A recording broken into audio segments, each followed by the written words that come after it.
अब हम मौर्य साम्राज्य के बारे में पढ़ेंगे। तो 322 ईसा पूर्व से 185 ईसा पूर्व तक इनका राज जो भी था। 322 ईसा पूर्व से 185 फिर 185। ठीक, तो बात होती है कि इंडिया में सबसे बड़े स्तर पर जो प्रथम कोई शासन किया था तो वो कौन था, तो ये था चंद्रगुप्त मौर्य। ठीक है, चंद्रगुप्त मौर्य का शासन था। चंद्रगुप्त मौर्य जब मरने वाले थे लास्ट में तो इन्होंने जैन धर्म अपना लिया था।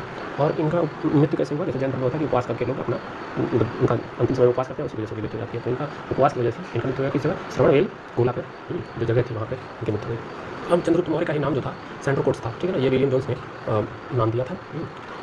फिर बात करेंगे हम मुद्रा राक्षस में विशिष्ट वर्णन है किसका, चंद्रगुप्त मौर्य का, जो विशाख दत्त ने लिखा। विशाख दत्त ने एक पुस्तक और लिखी जिसका नाम है देवकी चंद्र उत्तम। ठीक है, इसमें चंद्रगुप्त जो सेकंड थे उनके बारे में लिखा गया है। फिर इसमें आते हैं एक मैकाबेली, इन्होंने अपने इस नाम की बुक लिखी थी। इसकी तुलना किससे की गई थी, जो चाणक्य का जो अर्थशास्त्र था एक बुक, आप तो आने वाले चाणक्य का अर्थशास्त्र जो बुक था उससे इसकी तुलना की थी। और फिर एक सवाल और बनता है कि देवनाम प्रियदर्शी ये किसका नाम था, अशोक वर्धन ये किसका नाम था, तो ये सब नाम जितने थे ये सब अशोक के थे। अशोक को आप जानते हैं, कलिंग युद्ध लड़ा, उसके बाद उसने आठवें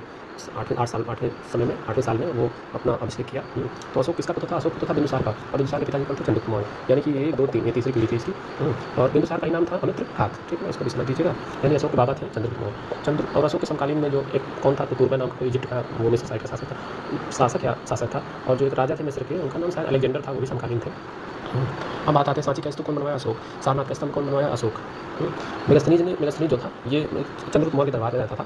और जब चंद्रगुप्त मौर्य वहाँ सैलुसिड निकेटर को हरा के जब ये यहाँ पर रह रहे थे तो ये एक मेगस्थनीज आया था इनके दरबार में, उसी समय की बात है। और इंडिका नाम का बुक लिखा था। इंडिका मतलब इंडिया से जो मिलता जुलता ऐसा लग रहा है। तो इसमें क्या चीज़ है, इसमें इन्होंने इंडिका बुक में ना भारत की जो जातियाँ थी उनको 7 कैटेगरी में बांटा था।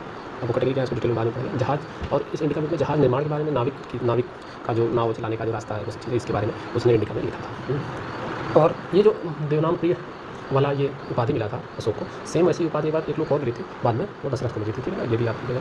और क्या चीज़ है, बात ये करते हैं कि इसको क्या बोला जाता है, सन्निधाता कोषाधिकारी मतलब पैसा रखने वाला बैंक टाइप का। प्रतिष्ठा कौन था, तो कमिश्नर टाइप का। तो दंडपाल कौन था, जो सैनिक के सामानों का प्रबंधन देखता था वो। समाहर्ता कौन था, ये टैक्स वसूलने वाला, टैक्स वसूलने मतलब यहीं जाता था सन्निधाता के पास, समझ लीजिए। विराटनिक कौन था, ये वन का अधिकारी था। नागरिक कौन था, नगर का अधिकारी था। गौतमाध्यक्ष कौन था, ये मापतौल मतलब कि कोई कम तौल रहा है या दुकान वाला, उस वैसे समझ लीजिए कि उससे रिलेटेड अधिकारी। रज्जु क्या था, रज्जु जैसे लेखपाल है तो वो रज्जु टाइप का भूमि मापन अधिकारी था। सार्थवा कौन थे, ये व्यापारियों के नेता थे। मतलब जैसे हमारे यहाँ बना नहीं है संगठन व्यापारी का, तो वैसे ही उसमें जो उसके नेता थे तो उनको सार्थवा कहा था। अब थोड़ा सा अभिलेख के बारे में बात कर लेते हैं। जो अशोक का जितना वो चीज़ था, शिलालेख वगैरह, वो सब प्राकृत भाषा में उसका यूज हुआ था। और रुद्रदामन का जो जूनागढ़ अभिलेख है, इससे ये पता चलता है कि वेस्ट तक अशोक के बारे में पूरा वो प्रचलित था अशोक। इस रुद्रदामन जूनागढ़ से पता चलता है। और रुद्रदामन जूनागढ़ में क्या चीज़ है, चंद्रगुप्त भी है, अशोक भी है, मतलब बाबा भी है, पोता भी है, दोनों लोग हैं रुद्रदामन। अब क्या चीज़ है, रुद्रदामन जूनागढ़ का था। एक रुद्रदामन था गिरनार का, तो गिरनार से आप गिर रहा है कुछ पानी, तो पानी यानी झील, गिरनार झील का भी नाम आता है। गिरनार झील कौन बना, तो वो जल संसाधन के बारे में, मौर्यवंश का जो जल संसाधन का तरीका था, इसको रिलेटेड जो चीज़ें लिखी थी ये रुद्रदामन के गिरनार अभिलेख में थी। और चाणक्य का नाम विष्णुगुप्त था अंत में, ये बता दें। अर्थशास्त्र के रचयिता थे, जो कि राजनीति शास्त्र से कुछ मिलता जुलता था, लेकिन बुक का नाम अर्थशास्त्र था।